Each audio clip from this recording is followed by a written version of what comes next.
नमस्कार, आप देख रहे हैं क्राइम दूरदर्शन लाइव। मैं आपके साथ रिजवान मुसाफिर। आज इंडिया गठबंधन मेरठ हापुड़ लोकसभा के समाजवादी पार्टी के प्रत्याशी भानु प्रताप सिंह मेरठ के समाजवादी पार्टी कार्यालय जेल पूंजी पर पहुंचे, जहां पर इंडिया गठबंधन के सभी कार्यकर्ताओं ने उनका जोरदार स्वागत किया, जिसमें समाजवादी के जिलाध्यक्ष विपिन चौधरी, कांग्रेस पार्टी के जिलाध्यक्ष अवनीश काजला और आम आदमी पार्टी के जिलाध्यक्ष अंकुर चौधरी व कांग्रेस महानगर अध्यक्ष जाहिद अंसारी और समाजवादी महानगर अध्यक्ष आदिल चौधरी व अन्य इंडिया गठबंधन कार्यकर्ताओं ने लोकसभा प्रत्याशी भानु प्रताप सिंह जी को जीत का विश्वास दिलाया।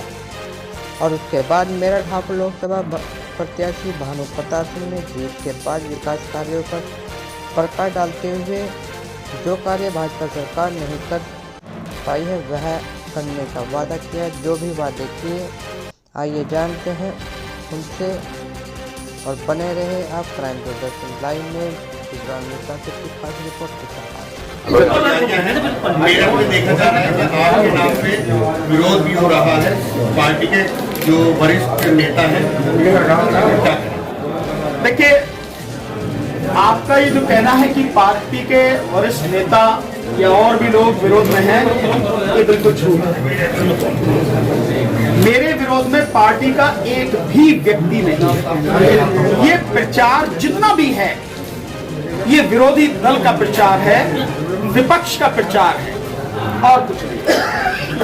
आपने देखा पूरा कुंबा न केवल समाजवादी पार्टी का बल्कि राष्ट्रीय कांग्रेस, भारतीय राष्ट्रीय कांग्रेस और आम आदमी पार्टी, वो सभी साथी, पूरी टीम सब इकट्ठे हैं। इंडिया गठबंधन का पूरा कुंबा एक साथ में है और पूरी ताकत से मिलके ये चुनाव लड़ाएगा और यहां से मुझे जिताकर संसद में भेजेगा। आपकी पार्टी का एक भी विधायक ये क्या कारण है? उसका केवल एक कारण है।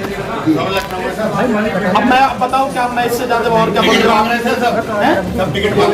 नहीं, देखिए, टिकट मांगना हर किसी का हक है। अब तो हो गया, अब नहीं मांग रहे। अब जब अब नहीं मांग रहे तो और मुझसे फिर सवाल क्यों पूछ रहे शहर विधायक नहीं है, शहर विधायक तो मेरठ में है। कोई बात नहीं, शहर विधायक अगर यहाँ है तो किसी कारण से नहीं आ पाए होंगे। आपने देखा, मैंने कहा कि पूरा कुनबा साथ में, कई वजह होती है, किसी वजह से व्यक्ति नहीं आ पाता है। लेकिन ऐसा नहीं है जैसा आप सोच रहे हैं या कह रहे हैं कि कोई भी विरोध में है कुछ में।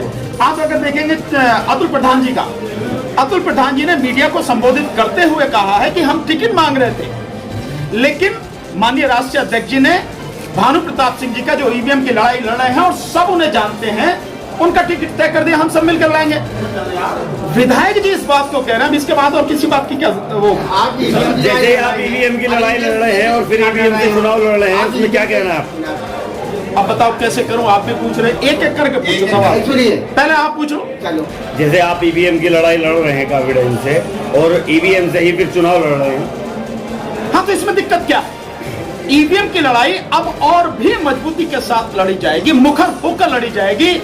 और अब तक सड़क पर लड़ रहे थे, अब संसद में जाके पूरी ताकत से लड़ी जाएगी। और तब तक चलेगी लड़ाई जब तक ईवीएम को इस देश से पूरी तरह उखाड़ के नहीं फेंक दिया जाएगा। जिले की सबसे बड़ी समस्या जिला हाईकोर्ट की। देखिए, आपकी बात से मैं सहमत हूँ, ये इस जिले की समस्या नहीं है, आप सीमित कर रहे हैं इसको। ये समस्या पश्चिमी उत्तर प्रदेश की है। Am I right? जी। तो एक जिले की, मेरठ की नहीं, पश्चिमी उत्तर प्रदेश में। मुझे ध्यान है, मेरे पिताजी भुवनेश्वर में वकालत करते थे, 17 साल वकालत की, फिर उसके बाद में दिल्ली में सेशन जज बने। इस लड़ाई को मैं उस समय से देख रहा हूं और मैंने देखा उसके बाद लगातार शनिवार को, हर शनिवार को पश्चिमी उत्तर प्रदेश में हाईकोर्ट की एक बेंच बने, उसके लिए संघर्ष चलता रहा, हड़ताल रही, आज भी वो चल रही है। और अब तो शायद एक दिन शायद कहीं और भी है जो हड़ताल में है। ये लड़ाई बिल्कुल जायज लड़ाई है, मैं इसके पूरी तरह समर्थन में हूं। लेकिन हाईकोर्ट की बेंच बनाना जो काम है वो किसी प्रदेश की सरकार का नहीं है, ये केंद्र सरकार का काम है। सो केंद्र सरकार को बनाना चाहिए। और मैं आपको विश्वास दिलाता हूं कि इस लड़ाई को, कि पश्चिमी उत्तर प्रदेश में एक बहुत जो एक सही जगह हो जहां से पूरे प्रदेश की जनता को वहां तक पहुंचने में आसानी हो और लगभग समान दूरी हो, ऐसा एक स्थान वहां पर हाई कोर्ट की बेंच की स्थापना हो, संसद में इस आवाज को मैं पूरी ताकत से उठाऊंगा। इलेक्ट्रल और बॉन्ड के बारे में समाज पार्टी अपने स्तर पर पूरे प्रदेश में चुनाव लड़े, उनकी रणनीति है, वो अपने हिसाब से लड़ने दीजिए, जो होगा मैदान में जो आएगा देखा जाएगा। इसमें लोकसभा चुनाव हुआ था, बहुत जाने माने समाजवादी पार्टी और बसपा गठबंधन और वो मात्र 4000 वोटों से हारे। अब दलित, अल्पसंख्यक, पिछड़ा, अगला सबने वोट दिया था। अब आप इस सीट को किस तरह देखते हो, कैसे जीते? देखिए, मैं ये मानता हूं उस समय भी वो हारे नहीं थे। अगर आप अंदर की बातें जानते होगे तो उन्हें जबरदस्ती हराया गया। कौन सा दिन की बात कर रहे हैं आप? हाजी याकूब साहब की 2019 की, उन्हें हराया गया था। आप सब जानते हैं मीडिया के साथी की क्या कहानी हुई, हारे नहीं थे। ये गठबंधन जो है, इस गठबंधन में आज उस समय 2 पार्टियां शामिल थी, आपने बताया, एक समाजवादी पार्टी और एक बहुजन समाज पार्टी। आज इस गठबंधन में 2 और पार्टियां शामिल हैं, जो दोनों पार्टियां अपना वजूद रखती हैं। राष्ट्रीय स्तर पर भारतीय राष्ट्रीय कांग्रेस, जिसके पास आज की तारीख में भी 2019 में 12 करोड़ वोट था, वो आज इस गठबंधन में, इंडिया गठबंधन में शामिल है। वो वोट भी हमें मिलेगा। एक दूसरा, अरविंद केजरीवाल साहब की पार्टी, आम आदमी पार्टी, वो भी इस गठबंधन में शामिल है।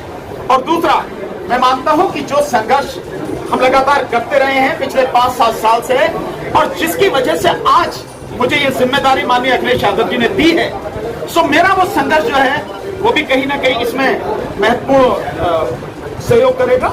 और पूरी ताकत से मैं विश्वास करता हूं आपको, और विश्वास दिलाता हूं कि इस बार जो जीत होगी वो ऐतिहासिक जीत होगी। जो तब हुई 4000 से हार की जो बात कर रहे हैं, 4000 से हार नहीं, इस बार ऐतिहासिक जीत होगी। और इस बात को सिद्ध करेगी मेरठ की जनता। जो मुझे सबसे पहले कहना चाहिए था, मीडिया की जो भी साथी आज यहाँ आए हैं, उन सबका मेरी तरफ से व्यक्तिगत रूप से, मेरठ हापुड़ का कैंडिडेट होने के नाते, समाजवादी पार्टी का कैंडिडेट होने के नाते, और समाजवादी पार्टी और हमारे साथी कांग्रेस पार्टी और आम आदमी पार्टी और तमाम की तरफ से आपका दिल से शुक्रिया, बहुत बहुत धन्यवाद, हार्दिक अभिनंदन।